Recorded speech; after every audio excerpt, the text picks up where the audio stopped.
viewers, நான் அனிதா. இன்னைக்கு நம்ம பார்க்க போறது 12th standard maths chapter 1 application of matrices and determinants exercise 1.1ல first sum first subdivision. இப்போ question என்ன கொடுத்திருக்காங்கன்னா find the adjoint of the following matrix ன்னு சொல்லிட்டு ஒரு 2x2 matrix கொடுத்திருக்காங்க. யூசுவலா questions-ல என்ன கொடுத்திருந்தாலும் அதை வந்து let a is equal to அப்படின்னு சொல்லிட்டு நம்ம எடுத்துக்கணும். இப்போ a is equal to -3 4 6 2 அப்படின்னு நம்ம எடுத்துக்கிறோம்.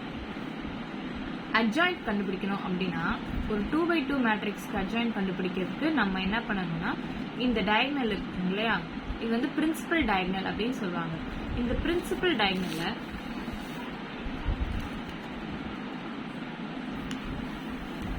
நம்ம வந்து இன்டர்சேஞ்ச் பண்ணணும். அப்போ 2 இங்க வந்துடும், -3 இங்க வந்துடும். இது வந்து செகண்டரி டயகனல் சொல்லுவாங்க. இதுக்கு வந்து நம்ம சைன் மட்டும் சேஞ்ச் பண்ணணும். -4 -6 அப்படின்னு வந்துடும். இவ்வளவுதான் நம்ம சம். தேங்க்யூ.